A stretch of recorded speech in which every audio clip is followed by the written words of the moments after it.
Friends, നമുക്കിന്ന് കടലയും കോവയ്ക്കും കൂടി തോരൻ ഉണ്ടാക്കുന്നത് എങ്ങനെയെന്ന് നോക്കാം. അതിന് ആദ്യം കടല ഓവർനൈറ്റ് കുതിർത്തെടുത്തതാണ്. അത് കഴുകി വൃത്തിയാക്കി കുക്കറിലേക്ക് ഇട്ട് കൊടുക്കാം. 1.5 കപ്പ് കടലയാണ് ഞാൻ കുതിർത്തി എടുത്തിട്ടുള്ളത്.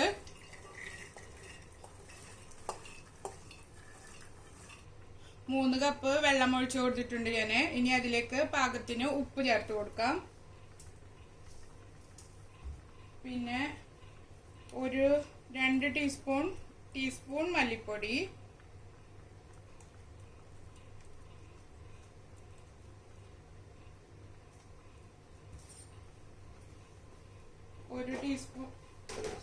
അര ടീസ്പൂൺ മഞ്ഞൾപ്പൊടി ഇവയെല്ലാം ചേർത്ത് നന്നായി ഇളക്കി കുക്കർ അടച്ച് നമുക്ക് വേവിച്ചെടുക്കാം. ഒരു 4 അല്ലെങ്കിൽ 5 വിസിൽ വരെ. പിന്നെ ഓരോരുത്തരുടെ കുക്കറിനനുസരിച്ച് വ്യത്യാസം വരും. അപ്പോൾ അത് നോക്കിയിട്ട് വേവിച്ചെടുക്കുക. കടല വെറുതെ ഉപ്പും ഇട്ട് വേവിക്കുന്നതിനെക്കാട്ടും ടേസ്റ്റ് ഉണ്ടാവും മല്ലിപ്പൊടിയും മഞ്ഞൾപ്പൊടിയും ചേർത്ത് വേവിക്കുന്നത്. ഞാൻ തോരൻ ഉണ്ടാക്കുമ്പോഴൊക്കെ എപ്പോഴും ഇങ്ങനെയാണ് ഉണ്ടാക്കുക. നിങ്ങൾ ട്രൈ ചെയ്ത് നോക്കുക.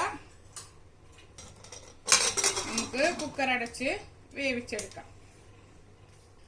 കോവയ്ക്ക ഞാൻ കട്ട് ചെയ്ത് വെച്ചിട്ടുണ്ട്. ഇങ്ങനെയാണ് കോവയ്ക്ക കട്ട് ചെയ്ത് എടുത്തിട്ടുള്ളത്. ഇതുപോലെ കട്ട് ചെയ്ത് വെക്കുക. 250 ഗ്രാം കോവയ്ക്കുണ്ട്. ഇനി നമുക്ക് കോവയ്ക്കയും കടലയും ഒരുമിച്ച് ചേർത്ത് വേവിച്ചെടുക്കാം. അതിനു വേണ്ടി ഒരു പാൻ അടുപ്പത്ത് വെച്ച് ചൂടാക്കി എടുക്കുക. അതിലേക്ക് പാൻ ചൂടായതിനു ശേഷം നമുക്ക് ഓയിൽ ഒഴിച്ചു കൊടുക്കാം. ഇതിൽ കുറച്ചുകൂടി വെള്ളമുണ്ട്, അത് വറ്റി വരട്ടെ. പാൻ നന്നായി ചൂടായിട്ടുണ്ട്. അതിലേക്ക് ഒരു 2 ടേബിൾ സ്പൂൺ എണ്ണ ഒഴിച്ചു കൊടുക്കുക. വെളിച്ചെണ്ണ ഒഴിച്ചു കൊടുക്കുക.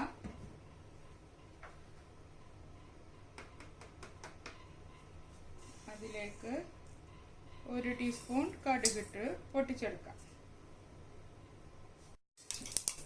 കടുക് പൊട്ടി തുടങ്ങിയിട്ടുണ്ട്. അതിലേക്ക് നമുക്ക് ഒരു 10 ചുവന്നുള്ളിയും 6 വെളുത്തുള്ളിയും ചതച്ചത് ചേർത്ത് നന്നായി മൂപ്പിച്ചെടുക്കാം.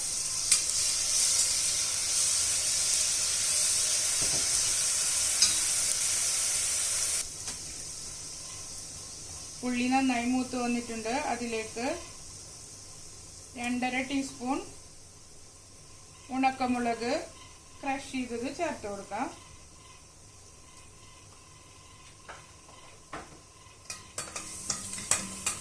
എരിവ് ഓരോരുത്തരുടെ പാകത്തിനനുസരിച്ച് ചേർത്ത് കൊടുക്കണം. നന്നായി മൂപ്പിച്ചെടുക്കാം.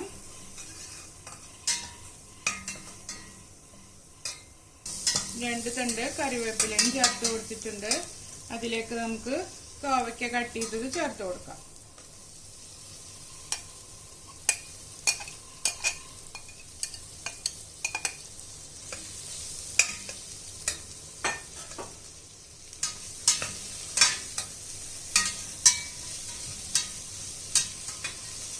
കോവയ്ക്കയിലേക്ക് ഒരു ലേശം ഉപ്പ് ചേർത്ത കാരണം ഇതിൽ കുറച്ച് ചേർത്താൽ മതി. എന്നിട്ട് പിന്നെ ലാസ്റ്റ് നമുക്ക് നോക്കിയിട്ട് വീണ്ടും ചേർത്ത് കൊടുക്കാം. ഇതിലേക്ക് നമുക്ക് കടല വേവിച്ചത് ചേർത്ത് കൊടുക്കാം. അപ്പോൾ ആ വെള്ളവും കടലയും കൂടി കിടന്നിട്ട് വേവുമ്പോൾ നല്ല ടേസ്റ്റ് ആയിരിക്കും കോവയ്ക്കയ്ക്ക്. ഇനി നമുക്ക് ഇത് മൂടി വെച്ച് ചെറുതീയിൽ വേവിച്ചെടുക്കാം. കോവയ്ക്ക ഇടയ്ക്ക് തുറന്ന് ഇളക്കി കൊടുക്കണം. ഇപ്പോൾ ഇത്രയും വെള്ളം വറ്റി വന്നിട്ടുണ്ട്. ഇത് ഫുള്ള് വറ്റിച്ചെടുക്കുക. നന്നായി ഡ്രൈ ആക്കി എടുക്കണം. ഉപ്പ് നോക്കിയിട്ട് ആവശ്യത്തിന് ഈ സമയത്ത് ഉപ്പ് ചേർത്ത് കൊടുക്കാം. നമുക്ക് കുറച്ച് നേരം കൂടി മൂടി വെച്ച് വേവിച്ചെടുക്കാം. എൻ്റെ ചാനൽ ആദ്യമായി കാണുന്നവരാണെങ്കിൽ സബ്സ്ക്രൈബ് ചെയ്യണം. ഇനി നമുക്ക് ഒരു 3-4 മിനിറ്റ് മൂടി തുറന്ന് വെച്ചിട്ട് വറ്റിച്ചെടുക്കാം.